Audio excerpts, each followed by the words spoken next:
அன்பார்ந்த தமிழக உறவுகளுக்கு வணக்கம். இன்னைக்கு என்ன பார்க்க போறோம்னா, தொடர்ந்து தாவேகாவை ஆதரிக்கிறதோ இல்லை இந்த அரசாங்கத்தை ஆதரிக்கிறவங்க மேல நடக்கிற இணையதளத்துல நடக்கிற வன்முறைகள், அவங்கள நோக்கி எவ்வளவு கேள்விகள் கேட்கப்படுது. அதுவும் சாதாரணமான வார்த்தைகள்லாம் இல்லை. நீங்க என் வீடியோ முன்னாடிலாம் பார்த்தீங்கன்னா எவ்வளவு கண்ணியமா எவ்வளவு மரியாதையா நம்ம கேள்வி கேட்டிருப்போம்னு தெரியும். ஆனா இவங்க கேட்கக்கூடிய வார்த்தைகள்லாம் காது கொடுத்து கேட்க முடியல. ஏன்னா திமுக அவர்களோட வளர்ப்பே அப்படிதான். யாரையுமே மரியாதை கொடுத்து பேச தெரியாது அவங்களுக்கு. அந்த நண்பர்களை பத்தின வீடியோ தான் இப்ப நம்ம பார்க்க போறோம். இன்னைக்கு வாங்க நிகழ்ச்சிக்கு போலாம். அரசியல நம்ம தலையிடணும், இல்ல அரசியல் நம்ம வாழ்க்கையில தலையிடும். போராடுவதே கடமை.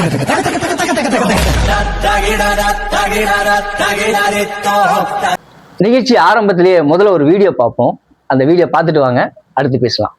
குறுகிய காலம் நம்ம திமுக கழகம் ஆட்சி அமைச்சு இப்போ ஒரு 115-120 நாள் தான் ஆயிருக்கு. அதனால இந்த குறுகிய காலத்தில் சட்ட போராட்டத்தை நம்மளால செய்ய முடியல. நண்பர்களை பார்த்தீங்களா, 120 நாள்ன்றதே குறுகிய காலமா? 16 நாள் தான் ஆயிருக்கு. எத்தனை கேள்வி! 120 நாள் எவ்வளவு நாள்? 16 நாள் எவ்வளவு நாள்? 17. எத்தனை கேள்வி கேட்கிறாங்க தொடர்ந்து. ஒருத்தன் இப்போ ஜென்ரலா கேட்கிற ஒரு ஆபீஸ்க்குள்ள போறோம்.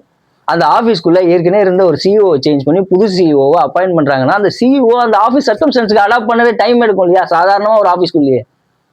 இது ஒரு தமிழ்நாடு அரசுங்க, ஆட்சி நடக்குது. இப்படி தொடர்ந்து தொந்தரவு கொடுத்துக்கிட்டே இருக்கிறதோட நோக்கம் தான் என்னங்க உங்களுக்கு? 120 நாள் குறுகிய காலம். இவங்க திமுக ஆட்கள் எல்லாம் போட்டு அந்த வீடியோ பாருங்க. அவங்க சொன்னதே உங்க உதயநிதி அண்ணன் அவரு தான் சொன்னாரு. போட்டு பாருங்க, டைம் கொடுங்க. கோவன் அண்ணன் வெளியே வந்துட்டார். நான் ஏற்கனவே என்னோட பழைய வீடியோல சொல்லியிருப்பேன், கோவன் அண்ணன் வருவாருன்னு சொன்னேன். வந்துட்டாருங்களா? கோவன் அண்ணன் வந்துட்டாரு, பியூஷ் மனுஷ் வந்துட்டாரு. பியூஷ் மனுஷ் என்னன்னா சினிமா ரிவ்யூ போட்டுக்கிட்டு இருக்காப்புல கருப்பு படத்துக்கு. அது முழுசா பார்க்கல, என்ன பேசினாருன்னு தெரியல. எல்லாம் உள்ள வந்தாச்சு. இனிமே டோட்டலா இனிமே தமிழக அரசியல் சூழலே சும்மா ரணகலமா இருக்க போகுது. ஏன்னா இவங்க மொத்தமும் நெகட்டிவ் மட்டும் தான் எடுக்க போறாங்க. லாஸ்ட் டைம் ஏடிஎம்கே பீரியட்ல எப்படி அவங்களுக்கு அவங்க அப்பதான் புதுசா அந்த ஆட்சி கட்டிலேயே வராங்க. எடப்பாடியார்ன்ற ஒருத்தர் அப்பதான் முதல் தடவை முதலமைச்சர் ஆகுறாரு. ஆனா அவரை போட்டு என்ன பாடுபடுத்தினாங்களோ அதே பாடுபடுத்ததான் இங்க விஜய் கிட்ட முயற்சி பண்றாங்க. அதாவது மாண்புமிகு முதலமைச்சர் திரு விஜய் அவர்கிட்ட முயற்சி பண்றாங்க. அந்த முயற்சியை சுக்குநூறா உடைக்கதான் ஒவ்வொருத்தரும் மக்களாகிய நாங்கள் குருட்டு கூட்டம், அறிவு குருட்டு கூட்டம், நாங்க அதை தடுக்கிறதுக்கு முயற்சி பண்ணிக்கிட்டு இருக்கோம். தொடர்ந்து இந்த திமுகவோட அட்டூழியத்தெல்லாம் நம்ம தான் கேள்வி கேட்போம், கேள்வி கேட்கணும். ஒவ்வொருத்தரும் கேள்வி கேட்கணும். ஆனா தயவு செஞ்சு, ஆனா அவங்க லெவலுக்கு நம்மளால இறங்கி கேள்வி கேட்க முடியாதுங்க. ஒரு சின்ன ஒரு வார்த்தை பிரயோகம் கூட மரியாதை இல்லாம, மரியாதையே என்னென்ன ஸ்பெல்லிங்கே தெரியாது எங்களுக்கு. அந்த யூடியூப் ரூட்டர்ஸ் அவரோட தம்ப்நெயில் எல்லாம் போய் பாருங்களேன். வாயை திறங்கடா. யாரையா சொல்ற? யார சொல்ற? யாருக்குமே மரியாதை கொடுக்க தெரியாதா? இதுதான் திமுகவோட வளர்ப்பா? எங்களுக்கெல்லாம் மரியாதை கொடுத்து தானே பேசுறோம். ஏன் கமெண்ட்ல யாரோ ஒருத்தர் போய் வேலையை பாருடா தம்பி, அது வரைக்கும் நல்லா. ஆனா டா மட்டும் இடிக்குதுங்கண்ணா. உங்க முகத்தை நான் பார்க்கல, முகம் தெரியாதுன்றதால பேசிட்டீங்களா என்னன்னு தெரியல. நாங்க முகத்தை காமிச்சு பேசிக்கிட்டு இருக்கோங்கண்ணா. எங்க வேலை தமிழ்நாட்டுல ஓட்டு போட்ட எல்லாருக்குமே இந்த வேலை இருக்குங்கண்ணா. திமுகன்ற தீய சக்தியை அகற்றணும். பாஜகன்ற பாசிச சக்தியை எந்த அளவுக்கு டேஞ்சரோ அதை விட அதிகமான டேஞ்சர் நீங்க தான். கூடவே இருந்து எங்களை மொத்தமா காலி பண்ணிடுவீங்க. அடுத்து குதிரை பேரம், குதிரை பேரம், குதிரை பேரம், குதிரை பேரம், குதிரை பேரம். குதிரை பேரத்தை பத்தி சில விஷயம். அண்ணன் அனிதா ராதாகிருஷ்ணன் எந்த கட்சியில இருந்து எந்த கட்சிக்கு மாறினாரு? அண்ணன் சேகர்பாபு அண்ணன் எந்த கட்சியில இருந்து எந்த கட்சிக்கு மாறினாரு? இப்போ லேட்டஸ்ட் ட்ரெண்ட் எலெக்ஷனுக்கு முன்னாடி ஓ பன்னீர்செல்வம் ஐயா அவர் எப்படி மாறினாரு? அப்போ இங்கெல்லாம் குதிரை பேரம் நடந்துச்சிங்களா? திமுகவோட அமைச்சரவையில் இருக்கிற எத்தனை பேர் அதிமுக ஆட்கள் இருந்தாங்க?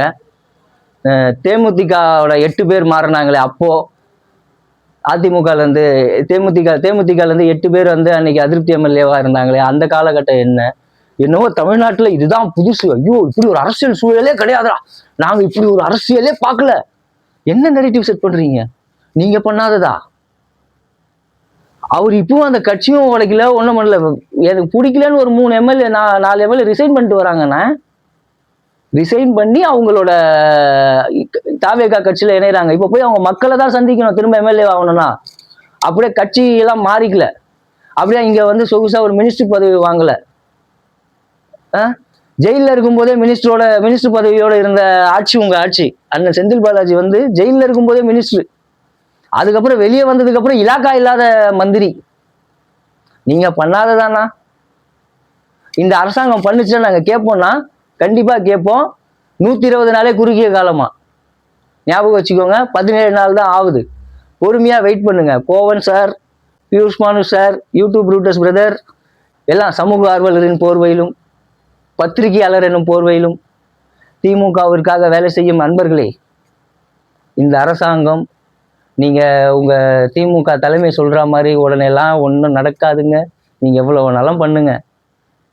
இந்த அரசாங்கம் இந்த 5 வருஷம் மட்டும் இல்லை, கொஞ்சம் ஓவர் கான்ஃபிடென்ட்டோடவே சொல்றோம், அடுத்த 30 வருஷத்துக்கு இந்த அரசாங்கம் தான் உங்களுக்கு. பார்த்துக்கிட்டே இருங்க. எத்தனையோ பேர் மார்க் பை வேர்ட்ஸ் சொன்னாங்க. அண்ணன் போஸ் வெங்கட்லாம் மார்க் பை வேர்ட்ஸ் சொன்னார், பார்த்தீங்களா? ரிவர்ஸ் அடிச்சதை. இப்போ நாங்கள் சொல்றோம் மார்க் அவர் வேர்ட்ஸ். இந்த அரசாங்கம் தான் அடுத்த 30 வருஷத்துக்கும். நீங்க எல்லாம் இப்போ இது பண்ணிட்டு இருக்கிறது எல்லாத்துக்கும் மாண்புமிகு முதலமைச்சர் விஜய் அவர்கள் டோட்டல் ஆஃப் பண்ணிடுவார். மக்களே, இந்த மாதிரி ID wing, DMK ID wing, சமூக ஆர்வலர்கள், இந்த மாதிரி போர்வையில சுத்துற அத்தனை ஆட்களையும் அடையாளம் கண்டு அவர்களோட எண்ணங்களை நம்ம தான் உடைக்கிறோம். நம்ம உருவாக்குன அரசாங்கம் இது. எனக்கு தெரிஞ்சு நான் இத்தனை வருஷத்துல நான் ஒரு மக்களாட்சியா, நான் ஒரு ஃப்ரீடமா ஃபீல் பண்ணிக்கிட்டு இருக்கிறது இந்த ஆட்சியில தான்.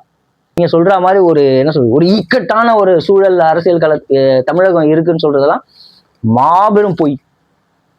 எல்லா ஆட்சி காலத்திலயும் என்னென்ன இருந்துச்சோ அது எல்லாம் இருக்கு. இதுக்கு அடுத்து இது தொடராம இருக்கிறதா வேணும். அடுத்து காலைல ஐயா முன்னாள் முதல்வர் ஸ்டாலின் அவர்கள் வந்து ஒரு ஸ்டேட்மெண்ட்டு என்னன்னா, பக்கத்து ஸ்டேட்டுக்கு இடி ரைடு வந்ததுக்கு இங்க உடனே கண்டனம் தெரிவிச்சிருக்காரு. என்னங்க ஐயா, நமக்கு வரும்ன்றது உங்களுக்கு முன்னாடி தோணுச்சிங்களா என்னன்னு தெரியல. வருங்க ஐயா, நம்ம நல்லது பண்ணியிருந்தா மக்களே உங்களை திருப்பி உள்ள உட்கார வச்சிருப்பாங்க ஆட்சியில. ஒரு விஜய் இல்லை, 100 விஜய் வந்திருந்தாலும் நீங்க நல்லா ஆட்சி பண்ணியிருந்தீங்கன்னா நீங்க தான் இருந்திருப்பீங்க. உங்க ஆளுங்க மாதிரி அடுத்தவங்க மேல ஈஸியா பழி போட்டுலாம் நாங்க பேச மாட்டோம். நீங்க கொள்ளை அடிச்சிங்களா கொள்ளை அடிக்கலையான்றத இடி முடிவு பண்ணுவோம், இவங்க முடிவு பண்ணுவாங்க. ஆனா அதற்கான சாத்தியக்கூறு இங்க இருக்குன்றது உங்க ஸ்டேட்மெண்ட்ல எனக்கு தெரிஞ்சிருச்சு. பக்கத்து ஸ்டேட்டுக்கு வந்ததுக்கே இங்க உடனே வந்து சத்தம் அதிகமாயிடுச்சு. ஸோ இங்கேயும் வர்றதுக்கு வாய்ப்பு இருக்குன்னு நாங்கள் நம்புறோம். ஏன்னா தொடர்ந்து நிறைய பேர் உங்க மேல ஊழல் புகார் கொடுத்துருக்காங்க, முன்னாள் அமைச்சர்கள் மேல, எல்லார் மேலேயும் வந்திருக்கு. நிச்சயமா தமிழ்நாட்டில் இருக்க எல்லா தீய சக்திகளும் அகற்றப்பட்டு தமிழ்நாடு முன்னோக்கி செல்லும். அப்புறம் இன்னைக்கு விஜய் சார் வந்து பிரதமரை போய் சந்திச்சிருக்காரு. நிச்சயமா நமக்கான உரிமைகள் பல உரிமைகளை கேட்டிருப்பாருன்னு நம்ம நம்புறோம். நிதி அமைச்சரையும் சந்திச்சிருக்காரு. அங்கேயும் நமக்கான உரிமை தொகை, அந்த நம்மளோட நிலுவைத் தொகைகளை பத்திலாம் பேசியிருப்பாரு. நிச்சயம் நமக்கான உரிமைகள் மத்திய அரசு கிட்ட இருந்து பெற்று தரப்படும் நம்ம நம்புறோம். மீண்டும் ஒரு பதிவுல சந்திக்கலாம். நன்றி. அரசியல நம்ம தலையிடணும், இல்ல அரசியல் நம்ம வாழ்க்கையில தலையிடும். போராடுவதே கடமை.